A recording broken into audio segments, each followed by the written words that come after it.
Você sabe qual é o mal do século? Atualmente, os especialistas atribuem esse título à ansiedade. O problema já afeta mais de 260 milhões de pessoas ao redor do globo, segundo um relatório divulgado em 2017 pela Organização Mundial da Saúde. No Brasil, quase 10% da população sofrem desse mal, estatística que coloca o país na lista dos mais ansiosos. Mas como romper com esse ciclo? A revista Adventista deste mês explica como a ciência e a Bíblia podem ajudar quem é vítima do excesso de preocupação. Bem, para falar sobre esse tema, nós temos dois convidados. Se você é bem-vindo aqui ao nosso quadro, eu quero começar apresentando o pastor Marcos de Benedicto, que é editor-chefe da revista Adventista, e também está conosco hoje o pastor Wellington Barbosa, que é editor da revista Ministério, que também é publicada pela Casa Publicadora Brasileira. Bem, vou começar aqui com o pastor Wellington. Todos nós, em algum momento, já experimentamos ansiedade, já ficamos ansiosos, né? Talvez até mesmo para a gente gravar um programa de TV como esse, né? Para a gente que não está acostumado com esse universo. Mas a partir de que ponto a ansiedade se torna realmente um problema ou se torna algo patológico, né? Aliás, perguntaria para você também, existe diferença entre preocupação, por exemplo, e ansiedade? Bem, existe diferença. Quando se fala em ansiedade, nós estamos falando de uma preocupação quanto ao futuro. Né? Você tem a ansiedade como uma preocupação por algo que não se sabe se vai acontecer, uma preocupação infundada. Você tem o medo, que é uma reação emocional a uma ameaça real e percebida. E você tem a preocupação, que é um nível mais ameno de ansiedade. É lógico que a preocupação, quando se passa muito tempo, por exemplo, nós temos o transtorno de ansiedade generalizada, que é um período de preocupação superior a 6 meses. Então, a preocupação, ela faz parte do nosso dia a dia. Né? Você tem você observa o futuro e você tem os seus receios enquanto ao futuro, em relação ao futuro. Agora, a ansiedade, ela tem um efeito paralisante. Você está diante de situações que você não conhece, você cria quadros que podem não acontecer e você então condiciona, você deixa o seu comportamento condicionado a essas possibilidades. Então, ela tem um efeito paralisante sobre o andamento da vida. Agora, na matéria de capa aqui também, o autor, que é o pastor Marcos, né? Você fala também sobre a questão de terapias que existem para combater esse problema, né? O que a medicina e a ciência, né, apresentam para combater esse mal e o que a Bíblia prescreve também para a ansiedade?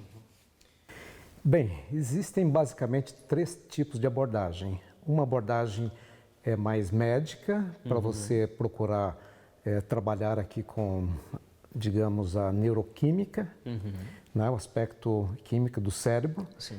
Então, às vezes é necessário, se você tiver um ataque de pânico ou se a ansiedade for muito intensa, é necessário fazer uma consulta médica. Normalmente a pessoa vai ou ao psicólogo ou ao psiquiatra e ele vai receitar um tranquilizante, um antidepressivo, que vai alterar ou regular aqui os neurotransmissores, como a serotonina, que é comumente chamada aqui de um neurotransmissor relacionado com a felicidade.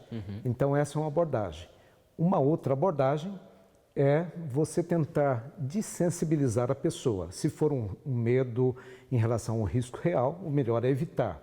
Mas se for um medo aprendido, uma ansiedade aprendida, você tem que desaprender aquilo. Então, alguns terapeutas, eles acabam expondo a pessoa ou a uma situação através de 3D ou através de uma situação real, e essa exposição vai desensibilizando a pessoa e ela vai vendo, vai percebendo que aquela ansiedade não tem uma razão de ser tão profunda real. E uma terceira abordagem é exatamente mudar o padrão de pensamento. Porque a ansiedade, ela nasce no vácuo aí em relação às incertezas do amanhã, em relação ao futuro. Então, na Bíblia nós encontramos muitas referências ao medo e um número menor em relação à ansiedade. Mas nós temos também alguns textos muito diretos sobre a ansiedade. Um deles é lá na primeira carta de Pedro 5,7, em que o autor diz: lance a sua ansiedade sobre Deus. Exatamente. Esse verbo lançar é até interessante. Você jogue, deixe lá, coloque sobre Deus e Ele tem cuidado de nós, Ele vai cuidar disso aqui, da preocupação. Mas o texto mais extenso, mais em que o autor trabalha de uma maneira mais aprofundada, sustentada, é Mateus 6 e é o próprio Cristo, Jesus, que trabalha com isso.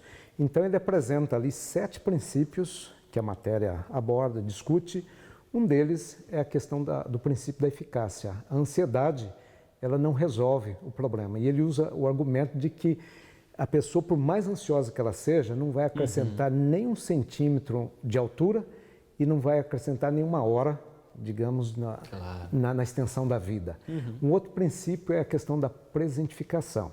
Ele diz que nós não devemos trabalhar, deixar o fardo do amanhã interferir no hoje.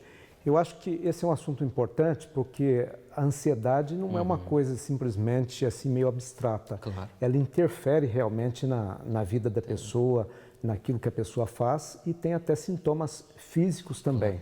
Pode alterar até o ritmo aí do coração, a inquietação. No caso, no nível de um ataque de pânico, a pessoa pode ter sintomas muito claros que são quase que incapacitantes ali para a vida. Né? A gente não pode subestimar esse problema, né? O problema é real, não é à toa, como a gente mencionou no início, é chamado de mal do século. Né? Quero agradecer a participação do pastor Marcos, do pastor Wellington e, é claro, você também que nos acompanhou até aqui. Tem muito mais que você pode descobrir na edição deste mês, na edição do mês de agosto. Você pode também acessar o nosso site, o endereço está aparecendo aí na sua tela. A gente agradece muito pela sua atenção, desejo a todos um bom fim de semana e a gente espera rever vocês em breve. Até lá.